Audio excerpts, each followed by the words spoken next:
अरे सुनीता कहाँ हो? आज देखो पूरा दिन निकाल दिया तुमने। देखो तो जरा आज कोई भी काम नहीं हुआ। एक एक करके ऐसे ही दिन निकलते जा रहे हैं, लेकिन कोई काम अभी तक पूरा नहीं हुआ है। बस मम्मी जी सब जल्दी जल्दी समेट रही हूँ, आप चिंता मत कीजिए, मैं आज के आज सब समेट लूंगी।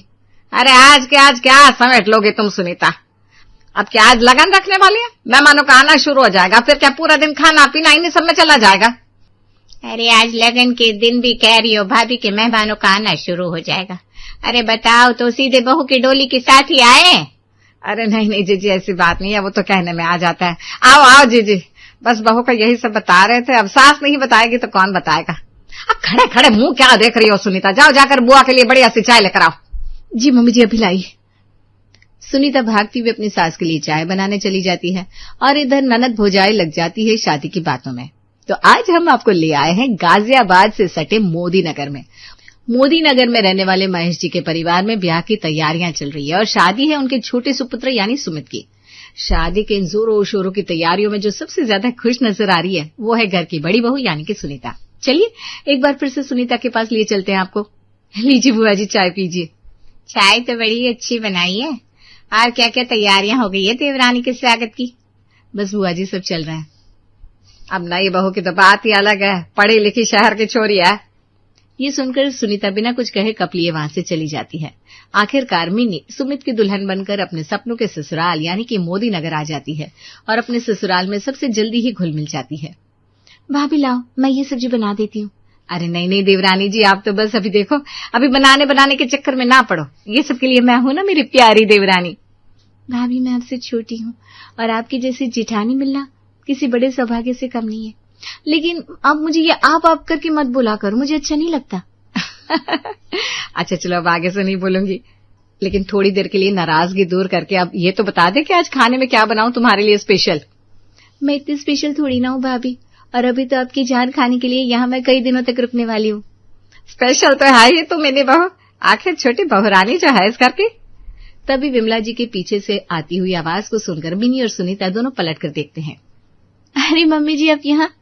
सुनीता बहू इसको हर रोज कुछ बढ़िया सा बनाकर खिला, जिससे इसकी सेहत बढ़िया सी बन जाए। देखो तो पैर मोमबत्ती हाथ अगरबत्ती है इसके।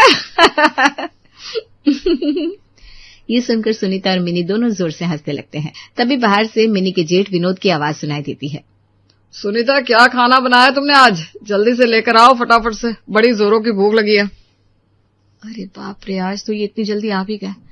वैसे तो हर रोज ये 2 बजे से पहले आते नहीं, और आज तो 1 भी नहीं बजा। सुनीता बहू तुझे ना अपने पति का खाना खिलाने में बड़ा जोर जाता है। मुझे हरदम यही चिंता रहती है कि तेरे साथ हमारा बुढ़ापा कैसे बीतेगा, भगवान जाने क्या होगा।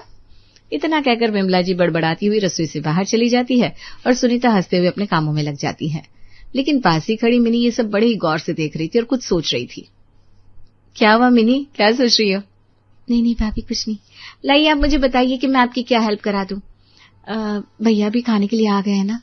अच्छा तू ना बस जल्दी से सलाद काट दे, मैं बाकी सब संभाल लूंगी। इधर सुनीता जल्दी जल्दी सब निपटाती है, सबको खाना खिलाती है। उसके बाद घर के बाकी के काम समेटते समेटते उसे शाम के 5 बज जाते हैं और घर में फिर से शाम के खाने की चर्चा होने लगती है।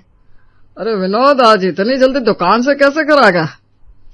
जिससे भैया घर के बाकी लोगों के साथ टाइम स्पेंड कर सके, है ना भैया? अरे ये टाइम स्पेंड करना हमारी डिक्शनरी में ना है। आज मौसम थोड़ा गड़बड़ सा था, ग्राहक आ नहीं रहे थे, तो सोचा कि घर पर दुकान का जो फालतू सामान पड़ा है उसे एक साथ कर लूं।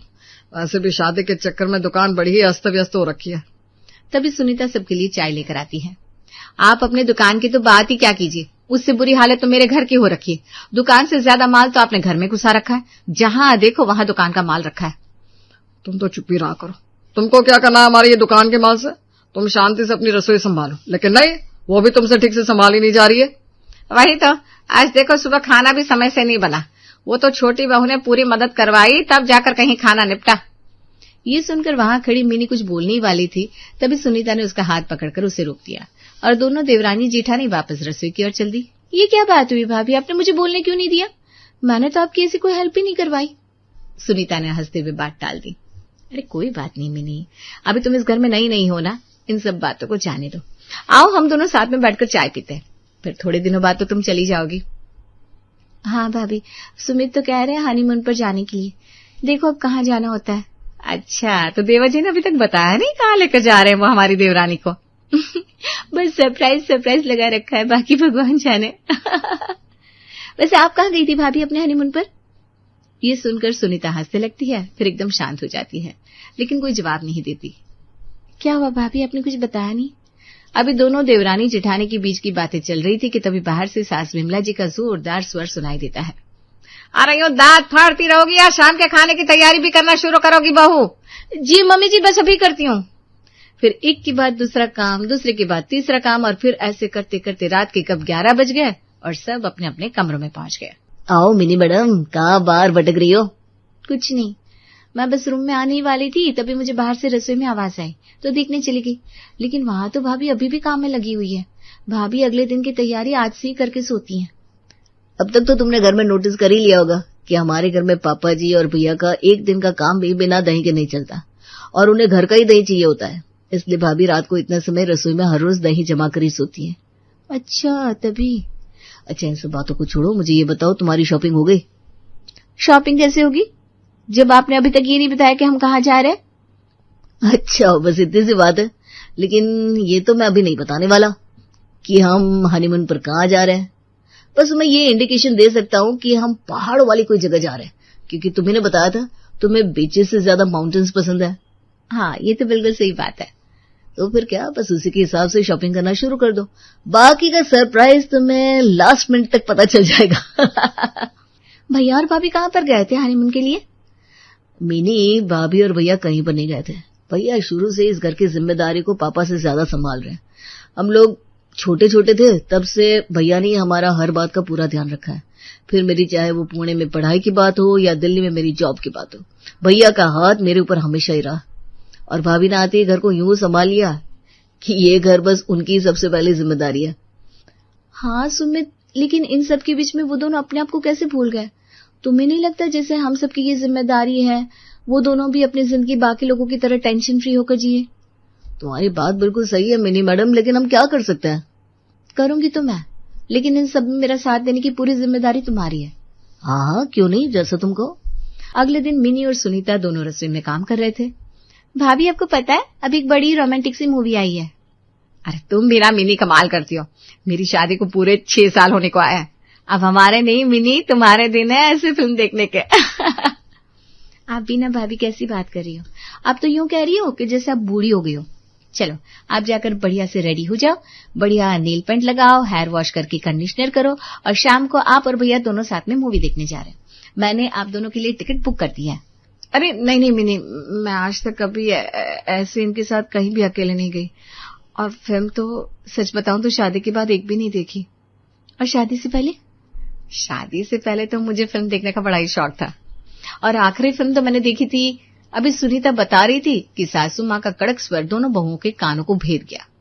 अरे सुनीता, कहाँ हो? जरा रसोई से बाहर भी निकल आया करो, ऐसा लगता है जाने पूरे जमाने भर का काम तुम ही कर रही हो। बिल्कुल सही कह रही हो मम्मी, तुम पता नहीं, समझ में नहीं आता पूरा दिन क्या करती है। वही घर के 4-5 काम। लेकिन अरे आज तो इस समय दुकान से कैसे घर आ गया विनोद? बस घर से कुछ जरूरी माल उठाने आया था दुकान के लिए। चल अब आ ही गया है तो सुन, वो दिल्ली वाली बुआ आ रही है शाम को, तो कुछ पनीर वनीर लाकर रख दे, जिससे उनके लिए कुछ खास बन जाएगा। ये सुनकर मिनी के चेहरे का रंग उड़ गया, क्योंकि वो समझ चुकी थी उसका प्लान धरा का धरा रह गया। लेकिन मिनी का ध्यान जब सुनीता पर गया तो सुनीता का चेहरा गुस्से से तमतमा रहा था। क्या हुआ भाभी, आप इतने गुस्से में क्यों हो? कुछ नहीं मिनी, बस तू ये मान कि तू बड़ी किस्मत वाली है कि भैया तेरी मान इज्जत करते हैं, और इस आदमी के लिए मैंने आज तक क्या नहीं किया, लेकिन कोई भी इज्जत मुझे उसके बदले नहीं मिली, बस इसलिए मेरा दिल दुख जाता है। इतना कहकर आंखों में आंसू लिए सुनीता रसोई से चली जाती है। मिनी उसके पीछे भागी भागी जाती है। सुनो ना भाभी, वो आज मूवी की टिकट। मिनी मुझे नहीं जाना कहीं, और तेरे भैया के साथ तो बिल्कुल भी नहीं। तूने सुना नहीं, अम्मा जी का फरमान, बुआ जी आ रही है। अरे वो सब मैं हैंडल कर लूंगी भाभी, आप दोनों बस जाओ तो सही। नहीं मिनी, तू हम दोनों के लिए इतना परेशान ना हो। सच में तू कितनी प्यारी है। अगर मेरी छोटी बहन भी होती ना तो वो भी शायद मुझे इतना प्यार नहीं करती। इतना कहकर सुनीता मिनी के गले लगकर फूट फूट कर रोने लगती है। मिनी अब समझ चुकी थी कि पानी अब सर के ऊपर जा चुका है। अगर अभी कुछ नहीं किया गया तो इसका परिणाम बड़ा ही भयंकर हो सकता है। अगले दिन मिनी दोपहर के समय सुनीता के पास उसके कमरे में जाती है। क्या कर रही हो भाभी? कुछ नहीं मिनी, बैठ। बस ये तेरे भैया की शर्ट के बटन टूट गए थे ना, उनको टाँक रही हूँ। तुम बताओ, दोपहर हो गई आज तो काम भी टाइम से निपट गया। जाओ जाकर आराम कर लो थोड़ा। मैं तो आराम कर लूंगी मेरी प्यारी भाभी, लेकिन मुझे ये देखकर हंसी आ रही है। कल भैया के लिए इतना गुस्सा और आज इतना प्यार, ऐसा क्यों भाभी? तू भी ना एकदम पगली है मीनी। अच्छा सुनो ना भाभी, मुझे आपकी हेल्प चाहिए। हाँ बता क्या हुआ? वो ना मुझे बाजार जाना है, तो आप मेरे साथ चलोगी क्या? मिनी मेरा मन तो है तुम्हारे साथ जाने का, लेकिन और अब ये लेकिन मैं कुछ नहीं जानती भाभी, आपको मेरे साथ चलना ही होगा। बाकी की चीजें मैं हैंडल कर लूंगी। क्या हैंडल कर लोगी तुम? वही जिसकी चिंता आपको सता रही है। और आप फिर भी मेरे साथ नहीं चलोगी तो फिर मैं आपसे नाराज हो जाऊंगी। फिर कुछ दिन बाद तो मुझे वैसे ही दिल्ली चले जाना है। अच्छा चलो ठीक है, मैं चलूंगी। वैसे तुमको लेना क्या है? मुझे कुछ कपड़े लेने हैं भाभी। लेकिन जैसे कपड़े तुमको चाहिए वैसे यहाँ नहीं मिलेंगे। फिर अरे चलो तो आप पहले भाभी। शाम को मिनी सुनीता के साथ सारा काम जल्दी जल्दी निपटा कर जैसे ही चलने को होती है वैसे ही सास विमला जी टोक देती हैं। अरे कहाँ जा रही हो तुम दोनों? वो मम्मी जी, मैं भाभी को अपने साथ बाजार ले जा रही हूँ। मुझे कुछ जरूरी सामान और कपड़े लेने थे। अरे लेकिन घर का काम? वो हमने पहले ही कर लिया मम्मी जी, हम जा रहे हैं। हाँ ठीक है, लेकिन सुनीता से अच्छा तो सुमित को ही साथ ले जाती। ये कहकर विमला जी ने रही सही कसर भी पूरी कर दी। लेकिन आज मिनी हार मानने वाली नहीं थी। बाजार जाकर मिनी ने सुनीता के साथ जमकर शॉपिंग की और दोनों बड़े ही खुशी खुशी घर वापस आए। आज सुनीता के चेहरे पर एक अलग ही चमक दिख रही थी, जिसे देखकर मिनी को बड़ा ही सुकून मिल रहा था। रात को मिनी और सुमित अपने कमरे में थे। क्या बात है, आज तो रात को खाने के टेबल पर तुम दोनों देवरानी जेठानी बड़ा चहक रही थी। ये सुनकर मिनी एकदम चौंक उठी। सच्ची सुमित, ये आपने भी नोटिस किया? मैं और भाभी आज मार्केट गए थे। फिर मिनी सुमित को पूरी बात बताती है और आगे उसे क्या करना है उसकी पूरी प्लानिंग भी बताती है। तुम्हें क्या लगता है हम दोनों ये कर पाएंगे? अगर हम कोई भी बात ठान ले तो नामुमकिन कुछ भी नहीं है। अगले ही दिन सुमित घर में अपना फरमान सुना देता है। मम्मी, मैं कल ही भैया और भाभी को लेकर दिल्ली जा रहा हूँ। लेकिन अचानक क्या हुआ बेटा? वो आज तक भैया ने मेरे लिए हर छोटा बड़ा डिसीजन लिया है, इसलिए मैं भैया को अपने साथ दिल्ली में जो फ्लैट रेंट पर लेना है ना, उसे दिखाने के लिए ले जाना चाहता हूँ। अरे पर ये सुनीता क्या करेगी तुम लोगों के साथ जाकर? भाभी मुझे मेरी किचन के सामान में हेल्प कर देंगी ना, जिससे मैं सब जल्दी से सेट कर लूंगी मम्मी जी, क्योंकि मुझे तो किचन का एबीसीडी भी नहीं आता। अब विमला जी और महेश जी के पास हाँ कहने के सिवा कोई चारा नहीं था। आखिरकार सुमित विनोद और सुनीता को भी मना लेता है और फिर चारों लोग सुबह सुबह दिल्ली के लिए निकल जाते हैं। चारों सबसे पहले एक होटल में पहुंचते हैं। सुमित, हम तो फ्लैट देखने जाने वाले थे ना? भैया ये रहे आपके कपड़े, फटाफट से इसे चेंज करो और निकलो बाहर, आप लोगों की टैक्सी खड़ी है।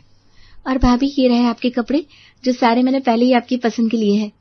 विनोद और सुनीता दोनों इस तरह एक दूसरे की शक्ल देख रहे थे जैसे उन दोनों को दिन दहाड़े किसी ने लूट लिया हो। अरे कहाँ के लिए टैक्सी खड़ी है ये तो बताओ। और मैं सुनीता के साथ, अब इनको क्या ही इंटरेस्ट है इन सब में? हाँ जी सही कह रहे हो आप। इससे पहले तो आपने जैसे 10-15 बार घुमाने की प्लानिंग की होगी, वो भी अमेरिका और इंग्लैंड की, और मैंने मना कर दिया होगा। प्लीज आप दोनों झगड़ो मत। भैया आप लोगों के लिए मैंने कश्मीर ट्रिप प्लान किया है, वो भी पूरे 8 दिन का। आप लोग आराम से सब घूम कर आना। अरे पागल हो गए हो क्या? दुकान कौन संभालेगा? और घर का क्या होगा? हम दोनों तो बस एक दिन का सोच कर आए थे। मैं और सुमित आज ही शाम को वापस लौट जाएंगे। हम दोनों सब मैनेज कर लेंगे भाभी, आप बस जाओ प्लीज। अब विनोद और सुनीता के पास ट्रिप पर जाने के अलावा और कोई चारा नहीं था। फाइनली दोनों घूमने निकल जाते हैं। इधर सुमित और मिनी घर वापस आ जाते हैं। क्या वो दोनों घूमने गए? कहीं दिमाग तो खराब नहीं हो गया उनका? दिमाग उनका नहीं, हमारा खराब हो गया था मम्मी, जो हमने उन दोनों को कभी स्पेस ही नहीं दी। अगर मिनी नहीं होती तो मैं भी शायद आप लोगों की तरह कभी उनके बारे में सोचता ही नहीं। और ये घर सिर्फ उनकी नहीं, हमारी भी जिम्मेदारी है मम्मी जी। आप मुझे बताती जाना, मैं सब हैंडल कर लूंगी। देखते देखते कब हफ्ता बीत जाता है पता ही नहीं चलता। अब आज उन दोनों के आने की तारीख थी। मिनी घर को बड़ी अच्छे से सजाकर उनका वेलकम करती है। बड़े ही खुश चेहरों के साथ सुनीता और विनोद घर आते हैं, जिन्हें देखकर सबके चेहरे खुशी से खिल उठते हैं। आ गए विनोद? हाँ मम्मी, बस आ गया। सुनीता अपनी सास के पैर छूकर उनका आशीर्वाद लेती है, लेकिन तभी विमला जी उसे अपने गले लगा लेती है। बहू, मुझसे बहुत बड़ी गलती हो गई। तेरे जाने के बाद तो ये घर जैसे मुझे खाने को दौड़ता है। वाकई में तूने मेरे इस घर को घर बना रखा है। तेरे जाने के बाद समझ में आया तूने कितना काम संभाल रखा है। अब से मैं तेरी मदद किया करूंगी। और ये भी प्रॉमिस करो मम्मी जी कि अब भाभी को आप मेरे पास हर महीने 2 महीने में दिल्ली भेजती रहा करोगी। और बताओ विनोद बेटा, कैसा लगा तुम्हें इतने दिन घूमकर? सच बताऊं पापा, तो जन्नत लगी। लगभग 15 साल बाद दुकान से दूर हुआ, लेकिन जब खुद के लिए समय निकाला तो दिमाग एकदम फ्रेश हो गया। अब शाम को जब मिनी और सुनीता चाय का एक कप लिए एक दूसरे के पास बैठे थे, मिनी, कैसे किया तूने इतना सब काम अकेले? अरे फिर से काम की बातें। ये बताओ आपका हनीमून कैसा रहा? अरे बस कुछ पूछो मत, बहुत बढ़िया यार। कसम से मिनी, अगर तू नहीं होती तो शायद जीवन में मैं कभी घूम नहीं पाती। होती होंगी लोगों की देवरानी कलमुही, मेरी तो हीरा है हीरा। ये सुनकर दोनों जोर जोर से हंसने लगते हैं। सुबह के 6 बज रहे थे। शिप्रा, जो घर की बड़ी बहू है, पसीने में लथपथ चूल्हे के सामने खड़ी है। एक तरफ चाय उबल रही है, दूसरी तरफ वो जल्दी जल्दी रोटियां बेल रही है। तभी शिप्रा के साथ शांति रसोई के दरवाजे पर आकर हाथ बांध कर खड़ी हो जाती है और कहती है, अरे ओ शिप्रा, अभी तक नाश्ता तैयार नहीं हुआ क्या? सूरज सिर पर चढ़ाया है और तेरी रोटियां अभी तक बनी रही हैं। कितना समय लगाती है तू एक छोटा सा काम करने में? पूरा दिन इसी रसोई में गुजारने का इरादा है क्या?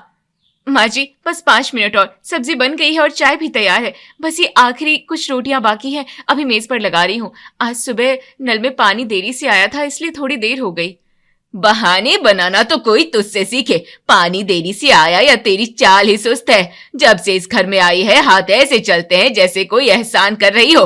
वैसे भी अपने बाप के घर से दहेज के नाम पर कुछ लाई तो है नहीं, कम से कम काम तो फुर्ती से कर लिया कर। खाली हाथ आई थी, अब खाली दिमाग लेकर रसोई में खड़ी रहती है।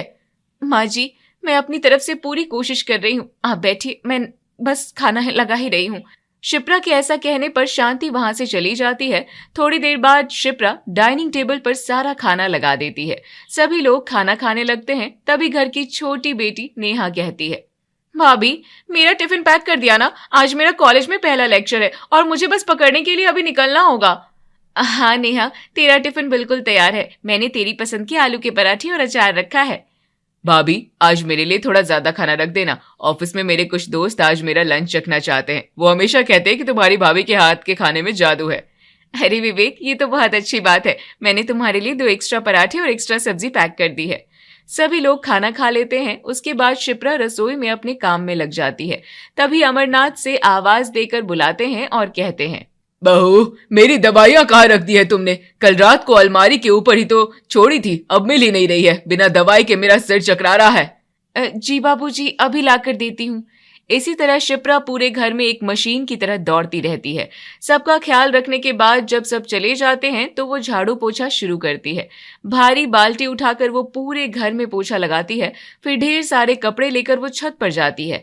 कड़ी धूप में वो कपड़े फैला रही होती है। तभी पड़ोस की कमला चाची अपनी छत से उसे देखकर कहती है, अरे शिप्रा बिटिया, कहाँ रहती हो सारा दिन? पड़ोसियों से 2 मिनट बात करने का भी समय नहीं मिलता क्या?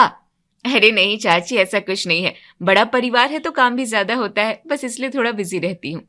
मैं तो कहती हूँ कि अब समय आ गया है कि इस घर में एक और बहू आ जाए। कम से कम तेरी थोड़ी मदद तो हो जाएगी। शांति से कहो, क्योंकि अब विवेक के लिए भी कोई लड़की ढूंढ ले। हाँ चाची, माँ जी और बाबूजी बात तो कर रहे हैं, कोई अच्छी लड़की मिल जाए तो जल्दी ही विवेक की शादी हो जाएगी। बातें करने के बाद शिप्रा नीचे आ जाती है और देखती है कि शांति अपनी सहेली कमला के साथ बैठी बातें कर रही है। कमला शांति से कहती है, शांति, सुना तुमने? शर्मा जी के लड़के की शादी हुई है। सुना है करोड़ों का दहेज मिला है। गाड़ी, फर्नीचर, गहने और न जाने क्या क्या। उनका घर तो सामान से भर गया है। पूछ मत कमला, मेरी तो फूटी किस्मत थी। बड़ी बहू को ले आई पर क्या मिला? एक फूटी कौड़ी नहीं लाई अपने साथ। तो अब विवेक के लिए कोई ऐसी लड़की ढूंढो जो अमीर घर की हो, जो आते ही इस घर की शक्ल बदल दे और दहेज से घर भर जाए। हाँ, मैं भी यही सोच रही हूँ। आज रात में विवेक से इस बारे में बात करूंगी। रात में शांति विवेक से बात करते हुए कहती है, विवेक बेटा, आज मैंने सोचा कि क्यों ना पंडित जी को बुलाकर लड़कियां देखना शुरू करे। अब तेरी भी शादी की उम्र हो गई है। माँ, आपको पंडित जी को बुलाने की जरूरत नहीं है। मुझे एक लड़की पसंद है। वो मेरे ऑफिस के बॉस की बेटी है। उसका नाम रश्मि है। हम दोनों एक दूसरे को काफी समय से जानते हैं और शादी करना चाहते हैं। क्या? बॉस की बेटी? यानी बहुत बड़े खानदान की होगी, करोड़पति होंगे वो लोग तो। हाँ माँ, रश्मि के पिता काफी अमीर है।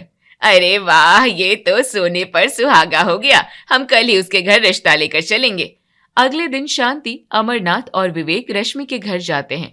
रश्मि का घर किसी महल से कम नहीं है। कीमती सोफे, बड़े बड़े झूमर और नौकरों की कतार देखकर शांति की आंखें फटी की फटी रह जाती है।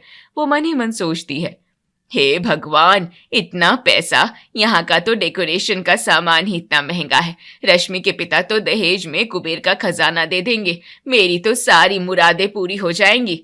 इस तरह रश्मि और विवेक की शादी पक्की हो जाती है। कुछ हफ्तों बाद बड़े धूमधाम से विवेक और रश्मि की शादी होती है। रश्मि दुल्हन बनकर घर आती है। उसके साथ ट्रकों में भरकर दहेज का सामान आता है। घर में सामान रखने की जगह नहीं बचती। अगले दिन मुंह दिखाई की रस्म शुरू होती है। मोहल्ले की औरतें दहेज को देखकर बातें करती है। बाप रे शांति, ये तो गजब हो गया, इतना सारा दहेज, 2 नए पलंग, फ्रिज, वॉशिंग मशीन और ये गहने, तू तो सच में निहाल हो गई, तेरा घर तो भर गया। देखा कमला, इसे कहते हैं बड़े घर की बेटी। अब घर में दहेज रखने की जगह नहीं बची है। मैंने तो अपना पुराना पलंग हटवा दिया और रश्मि जो नया आलीशान पलंग लाई है वही लगवा दिया है। अब घर में रौनक आई है, वरना एक ये है शिप्रा जो खाली हाथ चली आई थी। इसके आने पर तो हमें एक गिलास तक नसीब नहीं हुआ था। शिप्रा चुपचाप खड़ी होकर सब सुनती रहती है।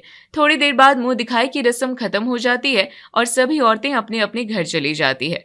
अगले दिन रश्मि की पहली रसोई की रस्म थी। रश्मि रसोई में आती है तब शिप्रा से कहती है, रश्मि, आज तुम्हारी पहली रसोई है। मैंने आटा गूंद दिया है, सब्जियां काट दी है और खीर के लिए दूध भी उबाल दिया है। तुम बस तड़का लगा दो और अपने हाथों से शगन की खीर बना लो।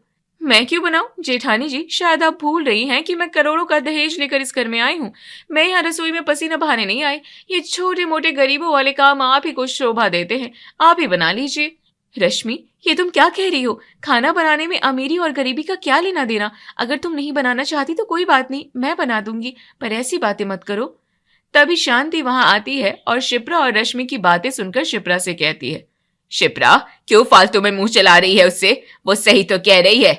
रश्मि बहू, तू जाकर आराम कर ले, ये सब कर लेगी। तू बस चम्मच चला देना, वही बहुत है। जी माँ जी, जैसी आपकी इच्छा।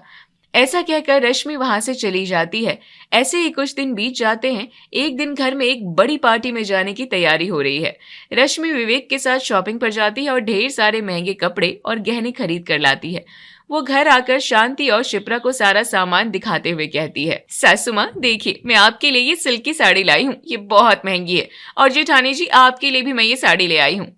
बेटा, तेरे आने से पहले बहू मेरे लिए कुछ खरीदे, ऐसा सुख तो मुझे कभी मिला ही नहीं। इस गरीब ने तो मुझे कुछ नहीं दिया।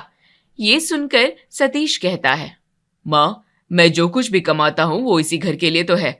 शिप्रा ने कभी किसी चीज की शिकायत नहीं की। आप रश्मि के पैसों के घमंड में शिप्रा की अहमियत भूल रही हैं। सतीश जी, आप शांत हो जाइए। माँ जी, मेरी माँ जैसी हैं, वो मुझे कुछ भी कह दे मुझे बुरा नहीं लगता। रश्मि अभी छोटी है, धीरे धीरे सब समझ जाएगी। चलिए, सब तैयार हो जाइए, पार्टी के लिए देर हो रही है। शिप्रा के ऐसा कहने पर सभी अपने अपने कमरे में जाकर तैयार होते हैं। फिर पार्टी में पहुंचते हैं। तभी रश्मि की सहेली वहां आती है और कहती है, अरे वाह रश्मि, तुम्हारी साड़ी तो गजब की है। हमेशा की तरह तुम्हारा स्टाइल आज भी सबसे अलग है। वैसे ये तुम्हारे साथ कौन खड़ी है? ये तुम्हारी रिश्तेदार है क्या? ओह, ये मेरी जेठानी है। बेचारी बहुत ही साधारण परिवार से है। जो इन्होंने साड़ी पहनी है ना, ये भी मैंने इन्हें दी है ताकि हमारे साथ खड़ी तो हो सके। आखिर बराबरी तो नहीं कर सकती, पर कम से कम अच्छी तो दिखनी चाहिए। शिप्रा को ये सब सुनकर बहुत बुरा लगता है। पार्टी से वापस आने के बाद वो रश्मि की दी हुई साड़ी लेकर हॉल में आती है और उसे देते हुए कहती है, रश्मि, ये लो अपनी साड़ी। तुमने इसे प्यार से दिया था इसलिए मैंने पहन लिया, पर आज मुझे समझ आया कि ये तुम्हारा प्यार नहीं बल्कि मेरी गरीबी का मजाक उड़ाने का एक जरिया था। मेरी खुददारी अभी मरी नहीं है। मुझे किसी का दान नहीं चाहिए। मैं अपनी फटी पुरानी साड़ी में ज्यादा खुश हूँ। देखा सतीश, अपनी बीवी के नखरे देख। इतनी महंगी साड़ी रश्मि ने दी और ये उसे वापस कर रही है। इसे तमीज ही नहीं है, किसी का दिया हुआ तोहफा वापस नहीं करते। माँ, तमीज शिप्रा को नहीं, रश्मि को सीखने की जरूरत है। किसी को ये हक नहीं है कि वो मेरी पत्नी की बेइज्जती करे। रश्मि, तुमने जो पार्टी में कहा वो बहुत ही घटिया था। भैया, आप इतना क्यों भड़क रहे हैं? रश्मि ने ऐसा भी क्या कह दिया? सच ही तो कहा था कि उसने साड़ी दी है, इसमें चिढ़ने वाली बात क्या है? विवेक, तुझे ये समझ में नहीं आएगा क्योंकि तेरी आंखों पर दौलत का चश्मा चढ़ा हुआ है। ऐसा कहकर सतीश अपने कमरे में चला जाता है। समय बीत रहा था और अब घर का माहौल पहले जैसा नहीं रहा। रश्मि अपनी अमीरी के नशे में चूर और रोज नए नए महंगे सामान मंगवाती रहती। वो जानबूझकर शिप्रा के सामने अपनी नई चीजों की नुमाइश करती। शांति भी रश्मि की चकाचौंध में खोई हुई। ऐसे ही एक दिन रश्मि अपनी सास को अपना डायमंड नेकलेस दिखाते हुए कहती है, मम्मी जी देखिए ना, विवेक ने मेरे लिए ये नया डायमंड नेकलेस मंगवाया है, बताइए कैसा है। अरे वाह, क्या चमक है इसकी। रश्मि बहू, तेरी पसंद तो वाकई लाजवाब है। तभी बगल में बैठी शिप्रा रश्मि से कहती है, रश्मि हार बहुत सुंदर है, पर क्या तुम्हें नहीं लगता कि इस महीने तुमने जरूरत से ज्यादा खर्च कर दिया है? घर के बाकी खर्चों के लिए भी तो पैसे बचाने चाहिए। अभी बाबूजी की दवाइयों का बिल भी देना है और बिजली का बिल भी बाकी है। आप होती कौन है मुझे रोकने वाली? मेरे पति की कमाई है, मैं जैसे चाहूं खर्च करूं। मुझे आपकी तरफ फटीचर बनकर रहने की आदत नहीं है। शिप्रा, तू बीच में मत बोल, रश्मि जो कर रही है सही कर रही है। शांति ऐसा कह रही थी तभी सतीश वहां आता है और ये सारी बातें सुनकर गुस्सा होते हुए कहता है, बस बहुत हुआ माँ, मैं अब और नहीं सह सकता। रश्मि, तुम मेरी बीवी से इस तरह बदतमीजी नहीं कर सकती। मैं अपनी पूरी सैलरी माँ के हाथ में देता हूँ ताकि ये घर चले, पर यहाँ मेरी बीवी की कोई इज्जत नहीं है। अगर आपको सिर्फ दहेज और पैसा ही प्यारा है तो हम यहाँ नहीं रहेंगे। चलो शिप्रा, अपना सामान पैक करो, हम आज ही ये घर छोड़कर चले जाएंगे।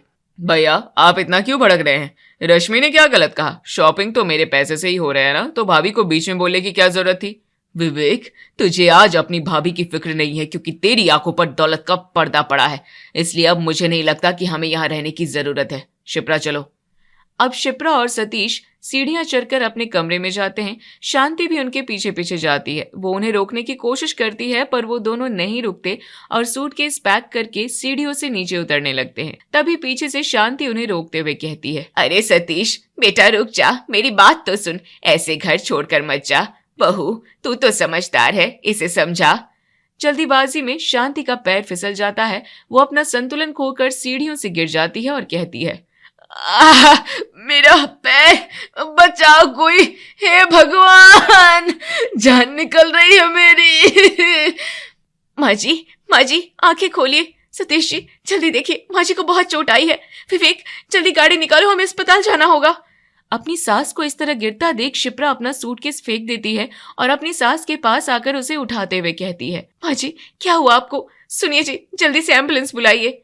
सतीश तुरंत एम्बुलेंस बुलाता है। सभी लोग शांति को लेकर अस्पताल पहुंचते हैं और उसे एडमिट करवाते हैं। अस्पताल में डॉक्टर शांति का एक्सरे करता है और सभी को बताता है, देखिए घबराने की बात नहीं है, पर चोट गहरी है, पैर में फ्रैक्चर हुआ है। हमने प्लास्टर चढ़ा दिया है, लेकिन इन्हें कम से कम 1 महीने तक कंप्लीट बेड रेस्ट करना पड़ेगा। अगर ये जरा भी हिली या पैर पर वजन डाला तो इनका पैर हमेशा के लिए खराब हो सकता है। इन्हें 24 घंटे देखभाल की जरूरत होगी।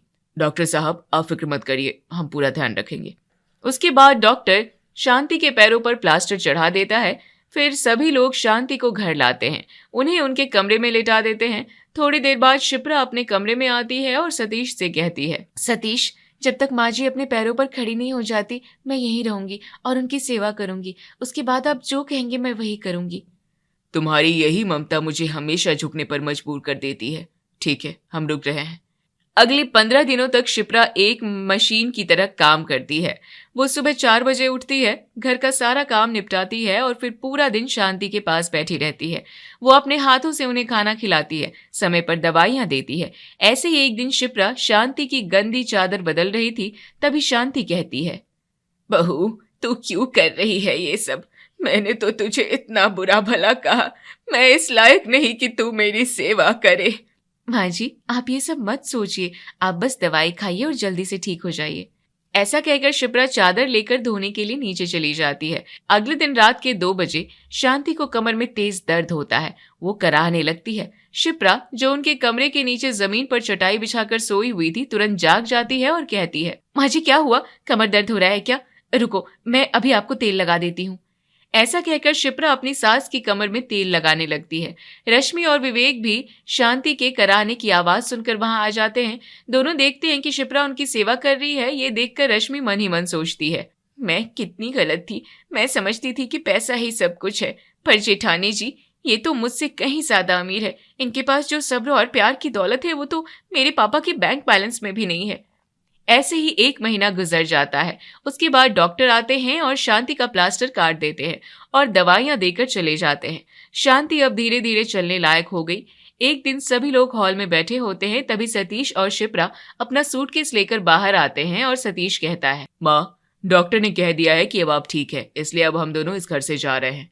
नहीं सतीश, नहीं बेटा, तू कहीं नहीं जाएगा। शिप्रा बेटा, तेरे बिना ये घर फिर से बिखर जाएगा। माँ जी, मैंने अपना फर्ज पूरा किया, पर जहाँ इज्जत न हो वहां रहने से रिश्ते और कड़वे हो जाते हैं, इसलिए मुझे जाने दीजिए। अगर तुम दोनों जाना ही चाहते हो तो चले जाना, लेकिन थोड़ी देर रुक जाओ। ऐसा कहकर शांति वकील को फोन लगाती है। थोड़ी देर में वकील साहब आते हैं। शांति कुछ कागजों पर दस्तखत करती है और अपने दोनों बेटों को वो कागज दिखाते हुए कहती है, ये देखो, मैंने इस घर के 2 हिस्से कर दिए हैं, आधा घर सतीश और शिप्रा के नाम और आधा विवेक और रश्मि के नाम। नहीं माँ, हमें जायदाद नहीं चाहिए और मैं नहीं चाहता कि इस घर का बंटवारा हो जाए। मेरी तरफ से मेरा हिस्सा मेरे छोटे भाई को ही दे देना। बेटा, तुम लोग सचमुच मन के धनी हो।